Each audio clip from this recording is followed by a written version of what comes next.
This is the Global Podcast Network, where executives and professionals connect, share, and inspire. Stay tuned for the conversations that drive success.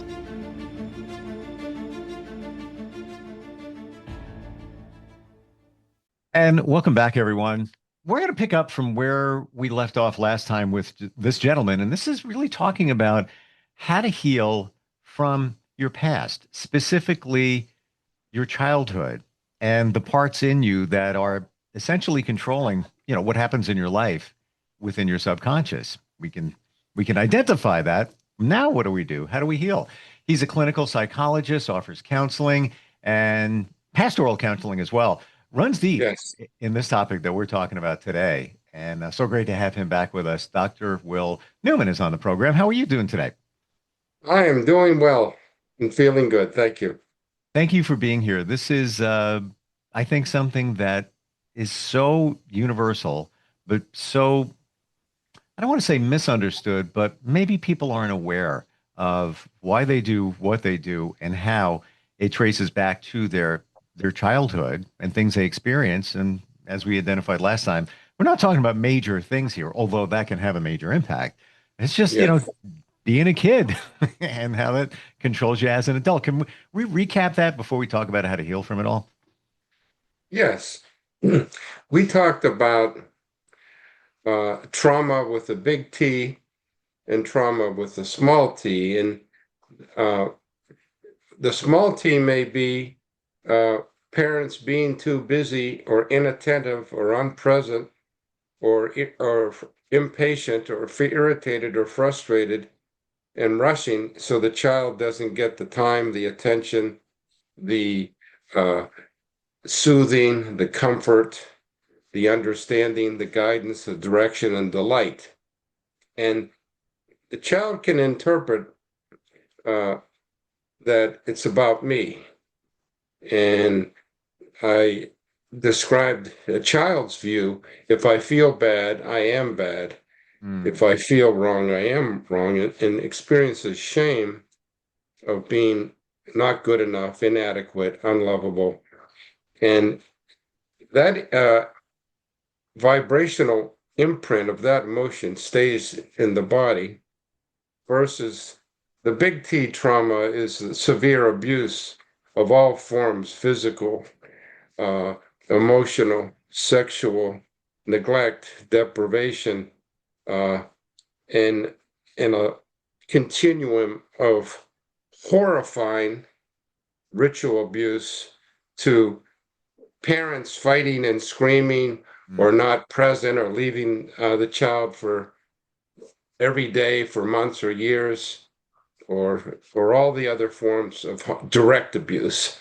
So therefore, there's varying degrees of trauma, which leads to varying symptoms, from generalized anxiety to panic attacks, phobias, obsessive compulsions, agoraphobia, major depression, from helplessness and hopelessness. And one caller asked, how do you heal that? And one way is to learn how to center yourself in a place of self-leadership, which is marked by calmness, confidence, compassion, clarity, courage in oneself, in the present, and to sustain that long enough so that you may be able to approach the different parts of the mind that are split off whenever there's trauma. And I describe them as protector parts of the mind, or managers, to protect the child who's vulnerable, that we may say is in exile, alone, confused, and in pain, and not having any source of comfort or soothing or relief or delight.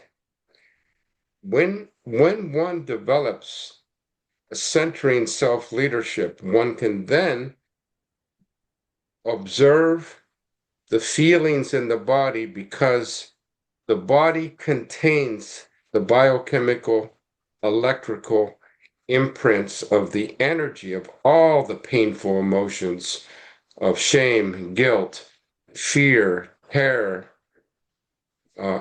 and by accessing the child in exile through the protector manager, you can lead the child to a way to clear and unburden those crippling emotions that cause a variety of anxiety disorders, personality disorders, major depressions, even with some people I've observed who were diagnosed with schizophrenia or schizoaffective disorder.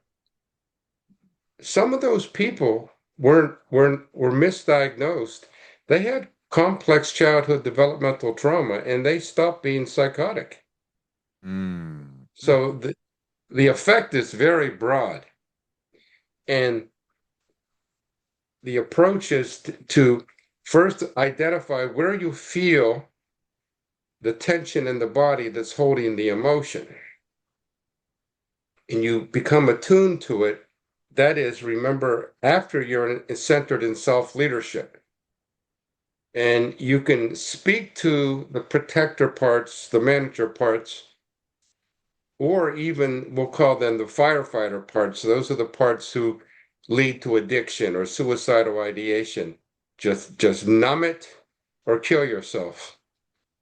You directly speak to that part in a convincingly calm, confident manner to move aside or step aside to give you a view of this child part who was alone in exile, suffering from all the emotions that were experienced from whatever the trauma was.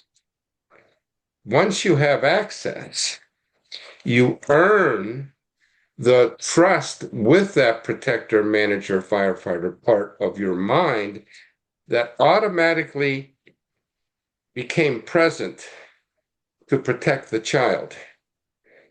And you approach the child with a conversation that the child part feels safe about, or the adolescent part, such as, I'm here to be with you right now because I know you're alone with your feelings.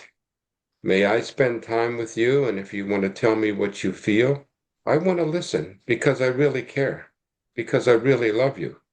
So essentially, that term reparent ourselves, that's what we're doing. We're being the Yes, parent.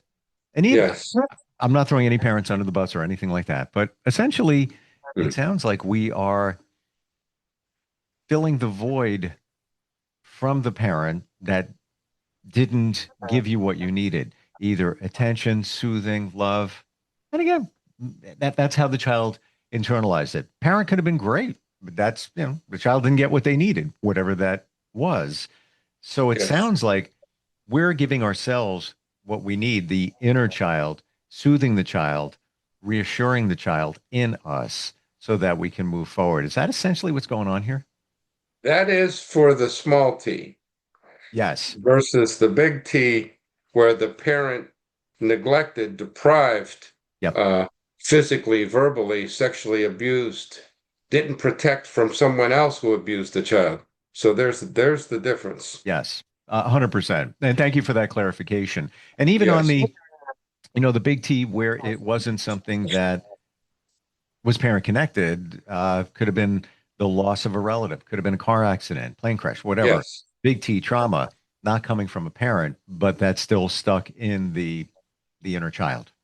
yes, Mm. yes, in the body, being held in the body, and then uh, as a result, symptoms of coping develop, which are a broad range of anxiety disorders, personality disorders, and in some cases, psychotic disorders. Mm. The how do you get in touch with the child inside? And what I'm detecting here is from what you're saying, Dr. Will, our minds are always going all over the place. And then certainly if you're an adult processing the little T child trauma, or you don't even know you're doing it, but it's bouncing around all inside your head, you can't do anything. You can't process anything because you're always in a state of alert, alarm.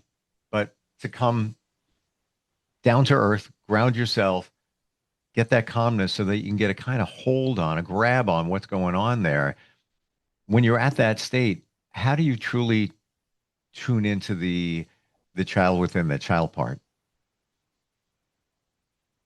You regulate the body, and the best way to regulate the body is to put the brakes on the vagus nerve, which is the nerve that connects to the brain from the brain stem and goes down the spinal column and connects to all the organs. The best way to regulate it is through the breath. And when one slowly breathes in and more slowly breathes out completely, that directly soothes the vagus nerve. The other way is to get grounded in your body. So I tell patients, press your balls of your feet into the floor and even say to yourself, I feel my feet. I feel my legs. I feel my arms, my body. Get in focus with being in your body to be resensitized, because when one experiences trauma in childhood or adolescence and adulthood, one can automatically dissociate, which means partially or completely leaving the body so you don't feel, disconnecting from it. And that is an automatic response for the child or adolescent to survive, because it's too, in many cases of the worst, terrifying, horrific trauma of child abuse, the child would die from the horror of the feelings. It would be too overwhelming. So you dissociate to move away from connecting to the feelings in the body. And is that Yes. also done using substances as well? Yes. Okay. Yes, that is. And that the use of the substances is the part of the mind that we metaphorically call the firefighter. Put out the fire by using substances. Stay addicted so you don't feel. And then in the most helpless, hopeless, depressed, dissociated states, there can be a part that convinces you to commit suicide, suicidal ideation. We where now we cross some major territory here in terms of, suicide ideation. Certainly, if you've experienced or any thoughts of that, there are people want to listen. People want to help. I want to say here also that so many of us are afraid to ask for help because we don't want to burden others, but we forget that when others help us, we're helping them because it makes them feel good. We always forget that, but it does work two ways. I want to share an email, and this is from Amy in Syracuse, New York. Instant feedback, steve@gmail.com. You can always reach us. She says, I appreciate your conversation. My parents got divorced when I was very young. I feel I have separation anxiety because of it. How can I work on that?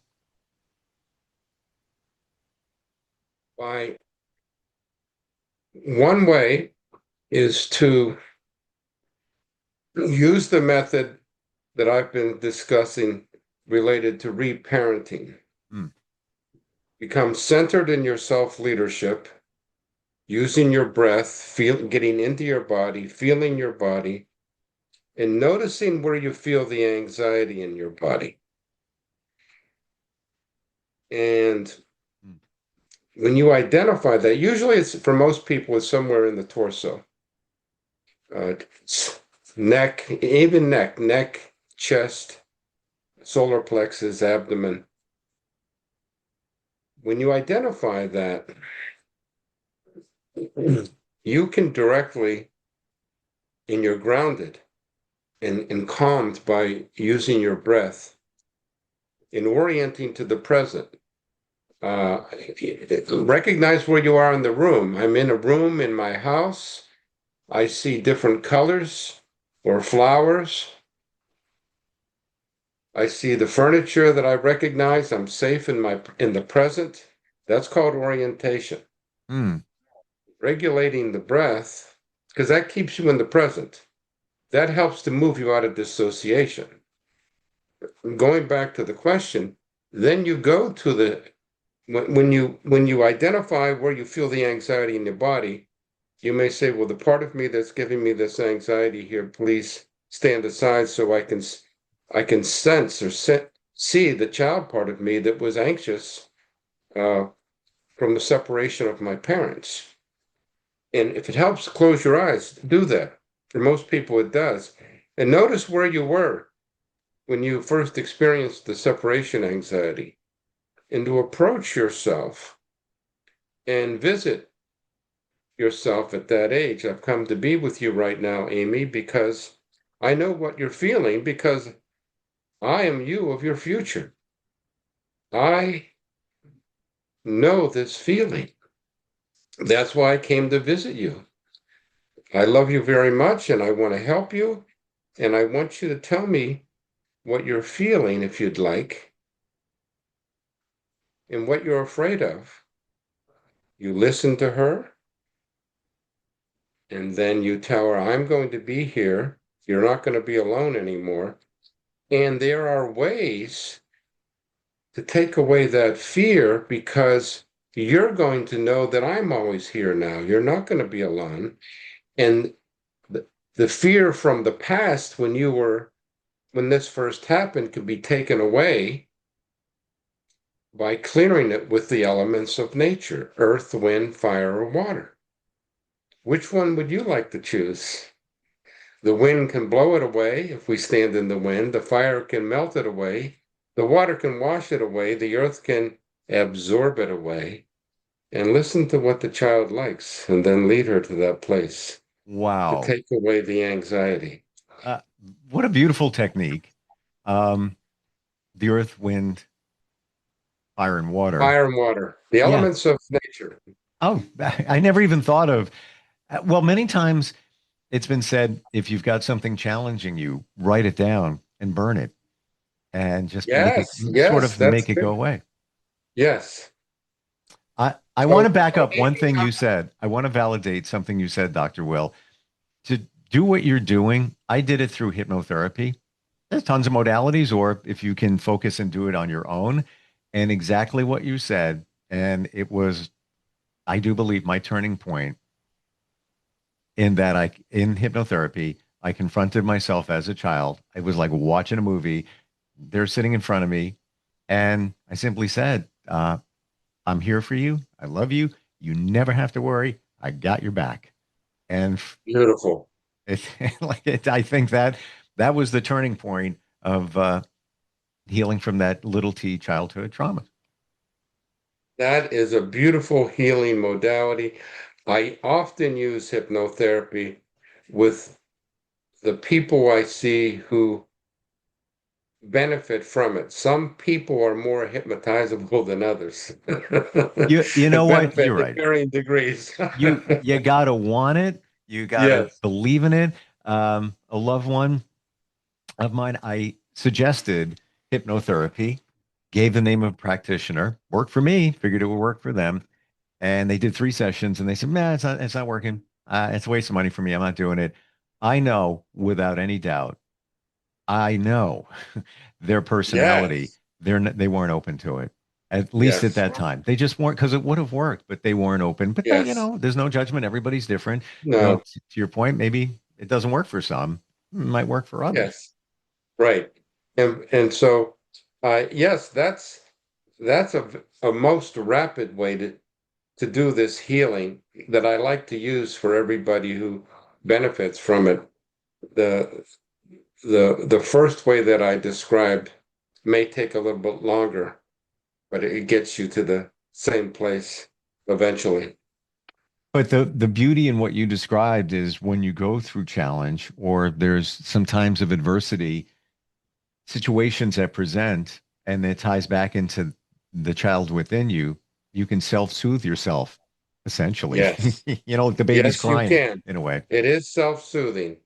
And that the child who is living in your body with her or his feelings and memories receives that soothing from you with your self-leadership, your comfort, your protection. I'm here.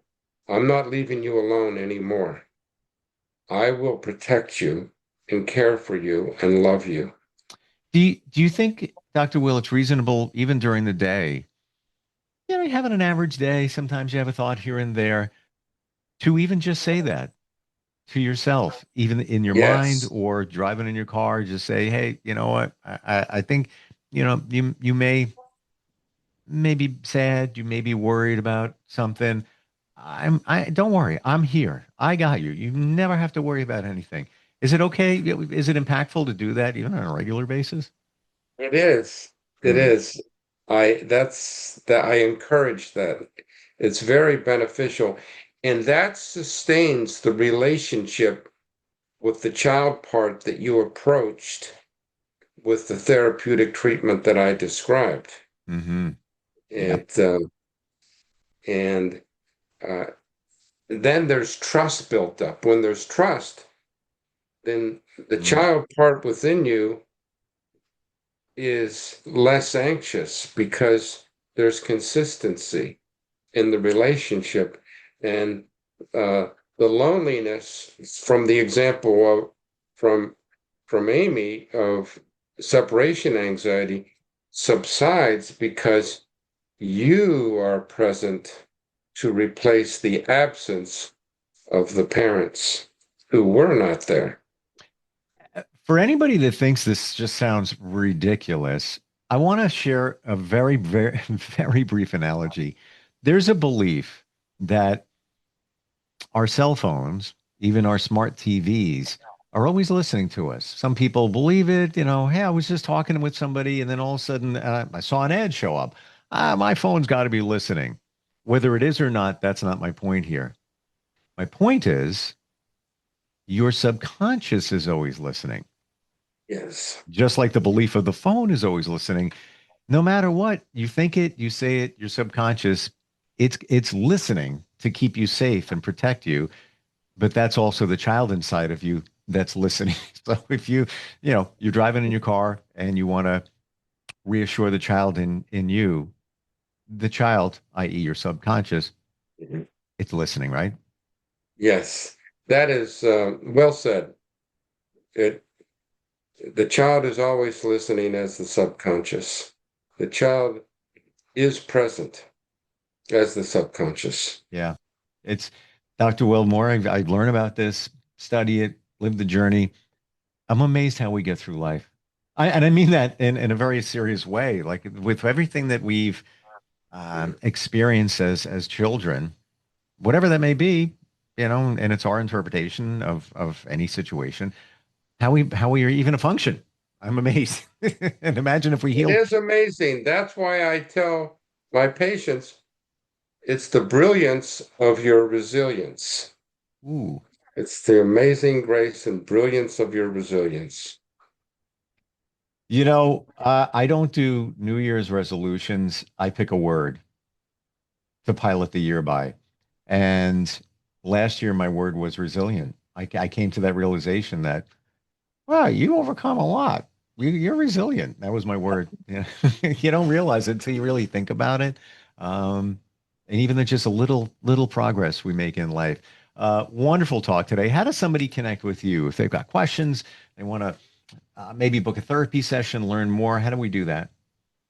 You may Call me directly at my office, 978-388-0022, or email me, Dr. Bill Newman, Newman, @gmail.com. And on my website, Energy Psychologist, Amesbury, MA.com, there's a section to write me a note as well on the website. Beautiful. Thank you for today. And the energy psychology part, we've talked about it in the past. We didn't hit it today, but I feel in your practice, that is such an amazing combination. Taking the psychology, understanding, the child within, and Yes, the energy side, which maybe we'll get to maybe next time or in the future when we get together. I would love that if that's okay. definitely. I would like to explain it. Love it. Thank you so much for being here today. You're very welcome, Steve. Appreciate it. We'll be right back.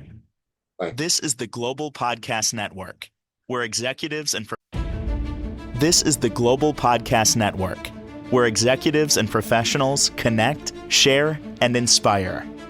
Stay tuned for the conversations that drive success.